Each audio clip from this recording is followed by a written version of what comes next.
It's time for Mornings at 8 with Jonathan Mark on AM 1480 WLEA. Well, yes, it is time for Mornings at 8. It is 7 minutes after 8 o'clock on a Thursday morning.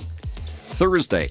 Normally I say practically Friday, but this probably is the start of the weekend for a lot of people. I'm sure a lot of people are taking a 4-day weekend, maybe a 5-day weekend, who knows. The bottom line is, it is Thanksgiving. An absolutely wonderful day. I have 4 really important holidays, and Thanksgiving is in the top 4. We have the most important holiday in my book is Easter. That's number 1. Then comes Christmas. Then comes Thanksgiving, number 3. And then comes the 4th of July, Independence Day. So if you notice in that list, it's God, family, and country. And that's exactly how I look at things. God, family, country. Easter, Christmas, Thanksgiving, 4th of July. And, right now I could smell the turkey in the oven. All those turkeys. Let me see, 8 o'clock in the morning? Yeah, sure. Should be done by this afternoon, I guess. So, yeah, I could smell that turkey and all the, everything, all the food and the pies and the, side dishes and all that stuff. Just absolutely love Thanksgiving. But, as I sit here, I can think of at least one person who is not going to be enjoying Thanksgiving. And his name is Professor David Silverman. He's a professor at George Washington University. And now, I didn't plan on doing this morning, but at 2 o'clock this morning, I ran across 3 stories that kind of changed my whole approach this morning, because each one is a little more alarming than the previous. This is pretty interesting. So we're going to be enjoying Thanksgiving, but Professor Silverman will not. George Washington University is promoting one of the professor's new books about Thanksgiving. And in the book, he pushes the narrative that Thanksgiving is a myth and should be considered, are you ready, a day of mourning, spent reflecting on genocide. That's the nature of his book. The professor added that white America's triumphs have been borne on native people's backs. And the name of this upbeat little book is This Land is Their Land, The Wampanoag Indians, Plymouth Colony, and the Troubled History of Thanksgiving. And in it, he explains why he believes the first Thanksgiving is a myth and should actually be a national day of mourning. Okay, anyway, he says the National Day of Mourning calls attention to the fact that white America's triumphs have been borne on native people's backs. The university is highlighting the book on its website. How do you like that? Lauding Professor Silverman as an expert in Native American history and the author and editor of 8 books on indigenous people and colonial America, who deconstructs the facts around the Thanksgiving holiday. He says, to me, the myth that treats American colonialism as a bloodless affair is more than bad history. It is hurtful to both modern Native people and to Americans generally because it doesn't allow us to understand ourselves in a critical way. So, as most of us are enjoying Thanksgiving, I guess Mr. Silverman will be sitting in a dark room feeling miserable and guilty. So I guess he can if he wants to, but I'd rather have a good time with family and friends and eat food and possibly watch a little football. But Mr. Silverman will be all by himself and feeling very, very miserable. So I really feel sorry for him. Also, I found another story. And this is from the College Fix by way of Breitbart. And a reporter from the College Fix asked students at McAllister College in St. Paul, Minnesota, if they think it is ethically appropriate for Americans to celebrate Thanksgiving. Many students had rather different opinions, so we should not celebrate Thanksgiving. Yeah, well, I think that Thanksgiving has been misconstrued a lot, especially in textbooks, and it's kind of just based off of the genocide of indigenous people. And I don't really think that we actually give thanks on Thanksgiving. We just eat a bunch of food, and it's just a bunch of capitalism. We're here today at McAllister College, a small Christian private school in Minnesota, asking students if it's okay to celebrate Thanksgiving. Ooh, leaning towards no. I feel like with, the historical context and, kind of the really awful oppression of, indigenous people, like the holiday is really like praised by, I think, people more on like the conservative side of things to like uphold that sort of tradition. The original, like the celebrating a feast, really isn't, because of the notions of what the actual holiday was. Well, I mean, the entire thing is sort of based off of indigenous peoples and the murder of indigenous peoples in history. Not really, but what do Americans do except for celebrate unethical holidays? What other holidays are unethical? Columbus Day. I mean, Christmas break, it should be labeled as like winter break in general, but most schools are celebrating as Christmas break. Sure. Do you celebrate these holidays? More or less. Is it okay to celebrate Thanksgiving? No. Yeah, it's probably not as bad as Christmas or Easter, but like, I don't know. So you think Christmas and Easter are worse than Thanksgiving? Yeah, definitely. I don't celebrate Christmas and Easter. Sure. That shit sucks. I'm pretty anti-religious, so I think that they're just like... Why are you at a religious school then? There's a church right over there. It's true. It's a good point. Is it okay to celebrate Thanksgiving? That's a good question. I think it's okay as long as your values are in the right place. So the history of the holiday is obviously not the best. And it's very violent and oppressive, but if you are celebrating like the value of gratefulness and friendship and love and family, then I think that's a different story. Just as an opportunity to spend time with family and like eat food and stuff, I think it's mostly fine. So the question we're asking, is it okay to celebrate the Thanksgiving holiday? Yes. We've been hearing from a lot of students that they won't be celebrating Thanksgiving because of the history of the holiday. How do you respond to that? I see it more as like a time to spend like time with your family and like to enjoy like being together and be thankful for that, rather than for like what the actual history of it is. Okay. Is it okay to celebrate Thanksgiving? I would think it depends, just because all the education that we've gotten in public school has only told like the side of the story from like the white colonizers. So what do you think the real Thanksgiving story is? I think the real Thanksgiving story, I don't know what it is because I wasn't there and because I don't have all the historical information. I mean, the public school education tells you that Thanksgiving was this great meeting where, the Native Americans showed the Pilgrims how to, grow corn. And obviously that's not true. But what legitimately happened on Thanksgiving, I have no idea. We've been hearing from a lot of students that it's not ethical to celebrate Thanksgiving. What's your response to this? Well, there's a lot of American holidays in which which are based on like our oppression of other people. So like if that's the case, like we shouldn't celebrate the 4th of July or like a lot of other holidays. Or like we shouldn't get time off for like Christmas because that's a Christian holiday, but even other religions get time off for that. So like that's just like a slippery slope at the end of the day. Yeah, slippery slope. How do you plan to celebrate Thanksgiving this year? Eating with my family. Yes, eating with my family, watching football. Okay, very good. I'd like to remind our listeners, our dear listeners, that those are the future leaders of our country. And if there was ever any reason to bring your children closer, lock your door, and stockpile a lot of food, I can't think of anything greater evidence that this downhill slope is getting steeper and steeper. Those are the future leaders. Unbelievable. Okay. And if you think that's bad, this lunacy has trickled down.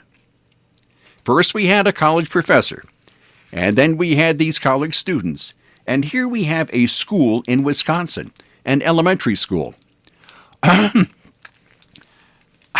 Wisconsin elementary school has canceled the traditional first-grade Thanksgiving play due to concerns about, quote, the accuracy of the first Thanksgiving story and, quote, sensitivity of this time in our history.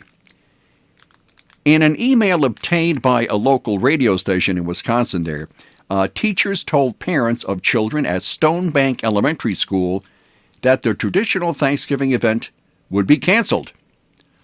Unfortunately, the children are unable to dress as a pilgrim or Native American, it said in the email. We apologize if you already purchased or made your child's costume. There have been some conversations and concerns about the accuracy of the first Thanksgiving story. Out of respect for Native Americans and the sensitivity of this time in our history, we are not going to reenact the first Thanksgiving story. So the school sent a notice home a number of weeks ago, and these little first graders who were supposed to practice their parts and all that stuff, but apparently it's all gone. So this elementary school has canceled Thanksgiving, or the Thanksgiving play. So, when I first started to do news here, I remember there was a story in Elmira where a group of atheists protested because of what's called the manger scene, the creation downtown Elmira. They said it was a violation of the separation of church and state. In other words, the state cannot promote one religion over another. And they protested, and they won. So at that time, in the late 80s, it was kind of weird. I had never heard of anything like that. But since then, it's grown. It's grown. So first it was Christmas, and now it is Thanksgiving. So, I say this, and this PC culture has settled like a wet wool blanket over our country. It's suffocating us. It's sucking the life out of our culture. And when you consider that this is the greatest country that's ever been or ever will be, it's pretty serious stuff. And so you say, well, you're telling us this, but what are we to do? Well, I don't know. But I do know that you can't let this PC insanity run all over us. And the only way to do that, I figured out, as I said, it was an interesting morning. If you stand up straight and tall and have strong core values, people can't run over you. And they will if you let them. If you roll over and play dead and accept all this lunacy, it'll just keep coming and keep coming and keep coming. But you have to stand up straight and tall. You have to say something. If you meet a person and they spout this lunacy, just tell them, hey, you are wrong. Because the longer you take it, the worse it gets. So we had college professor, it's evil and terrible, and Thanksgiving is awful, and it's genocide, and blah, blah, blah. Then these Washington University students, these people will be in positions of power in no time flat. Now imagine that, right?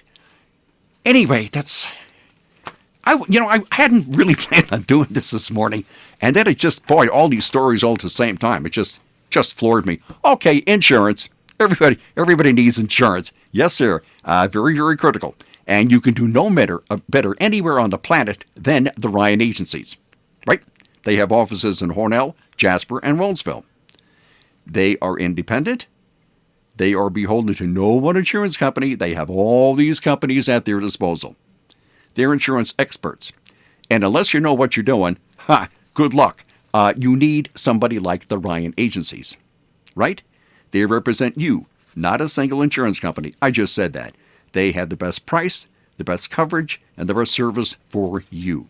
As a matter of fact, they live here, and they work here, and they invest here, and they support a lot of local organizations. The Ryan agencies are a really great bunch of people. They are the Ryan agencies. From the Fox Sports Studios in Los Angeles, here's Brian Fenley. Anthony Davis coming up with 41 points to lead the Lakers against his former team, the Pelicans, 114-110. And with that win, LA has now taken 9 straight games. Their record improves to 16-2.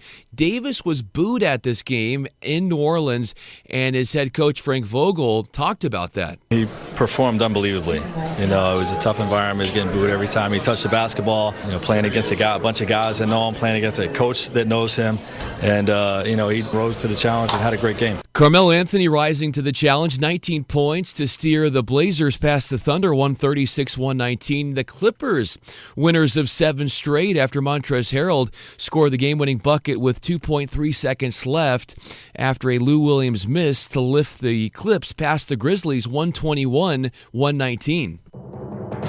I'm Maria Bartiromo, and this is the Fox Business Report.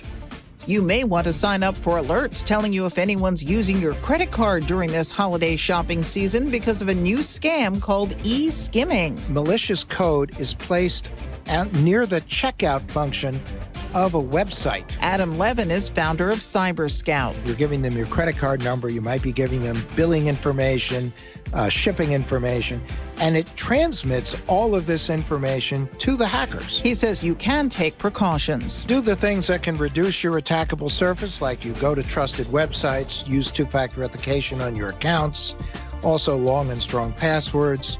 And use a credit card. It's not as complicated to resolve as hacking on a debit card. The markets are closed for the Thanksgiving holiday. That's your Fox Business Report. I'm Ginny Cosola. Invested in you. Hi, I'm Kyle Cox, and I sell custom blinds on my website, blindster.com. I've made it my life's mission to show everyone how easy it is to save money by installing custom blinds. At Blindster, I offer beautifully handcrafted window treatments at affordable prices. Visit now during our Black Friday sale for tremendous savings on everything site-wide. That's blindster.com. Blinds, TER.com. Blindster.com. Today at the Simmons Rockwell Nissan stores in Horseheads and Hornell, you'll find new 2019 Nissan Sentra SV models with alloy wheels, cruise control, and Bluetooth for only $15,999. Or new 2019 Nissan Titan S Crew Cab 4x4s with a 5.6-liter V8, rear view monitor, power windows, and cruise, now only $32,499. See the savings online at Simmons-Rockwell.com. Okay, I was thinking about those students at Macalester University there, and or college, I don't know if it's college, university, or whatever. And what do you say? That, Thanksgiving's bad, but it isn't as bad as Easter or Christmas. Okay, all right. Okay, let me see. Well, they can, celebrate Thanksgiving however they want to or not want to. How about this? Most people will be having a nice, pleasant Thanksgiving dinner this afternoon, right? And I found this on a site called Refinery 29. Refinery 29. I don't know. Go figure. Anyway, and the name of the article is Why Do People Say Grace Before Eating? Apparently, saying grace before eating predates Christianity by a couple of thousand years. This is pretty interesting. There's the book called Bless This Food, Ancient and Contemporary Graces from Around the World. And it's by Adrian Butash. And is it a guy or a woman? I don't know. Anyway, Butash says that people all around the world say some form of grace, and they have for a long time. And imagery connecting food with gratitude goes back to, get this, Paleolithic cave paintings, Butash told HuffPost. And evidence of giving thanks before a meal dates back to more than before 2500 BC. How do you like that? So a 2017 study conducted by the Washington Post and the Kaiser Family Foundation found that 48% of Americans say grace before meals at least a few times a week. The practice was most common for Protestants, 6 in 10, and Catholics, a little more than 5 in 10. Though some people of other faiths, as well as atheists and agnostics, reported saying grace regularly as well. One atheist told the Washington Post, "Whether or not I really have a firm belief in something, I believe it's always best to give gratitude for the things that are given to you in life. Adopting this mindset and these practices has allowed me to get past a lot," this atheist said. So I find that kind of curious. If you're giving thanks for the things you have, for life itself. I mean, food, family, friends. How? To whom or what would you giving gratitude to? Or something. How could you? So an atheist, it is, an agnostic is one thing. An agnostic means you are without the knowledge, right? That's an agnostic. But an atheist believes that there is no God. So if you're giving thanks, who are you giving thanks to? I think that's kind of interesting. I guess it's just in human nature. I mean, if they found it on Paleolithic cave paintings, I mean, it goes back a long way. So that was kind of curious. I thought that was really interesting. Okay, let me see. We have a whole bunch of other stuff here. I don't know. Oh, this has nothing to do with Thanksgiving. I got to get off that topic. Okay, boy, I can't wait till this afternoon. I am really hungry. Okay, there's a hunter in Wisconsin, and she has bagged her first buck this hunting season. Florence Teeters is 104 years old. 104 years old, and she has bagged her first buck. How do you like that? Now, Teeters, according to the Wisconsin DEC, is the oldest person to purchase a gun deer license and harvest a deer, according to the database. So this 104-year-old, and there's a picture of her. Boy, she really looks proud. There's a deer. There's a pickup truck, and there she is. Yep, I got him. Anyway, so this lady also enjoys spending time in the woods. She has raised a family of hunters. She, as I said, but she herself has hunted her first deer there. She's gone zip lining. A 104-year-old lady zip lining. Hey, more power to you. And she also goes to Mardi Gras every year. So not only is she a hunter and a zip liner, but she's a partier. Okay, very good. I kind of like that. And what else have we here? Well, okay. Good grief. Is there no end of bad news? Right now, as we sit here, there is a global shortage of horseradish. That's right. You think that it can't get any worse than this? I mean, that's really depressing. I hate any of the show on depressing news. But according to a Burger King, as a matter of fact, they are hurting for horseradish. Apparently, the weather has not been great for harvesting horseradish this year, and there's a worldwide shortage of horseradish. I don't know. What do you say? I mean, things can't get any worse than that. Oh, well, okay, next week. Oh, right, tomorrow in this time slot, Bill O'Reilly interviews President Donald Trump from 8 until 9 tomorrow morning, and I will see you Monday at 8:05. Bye.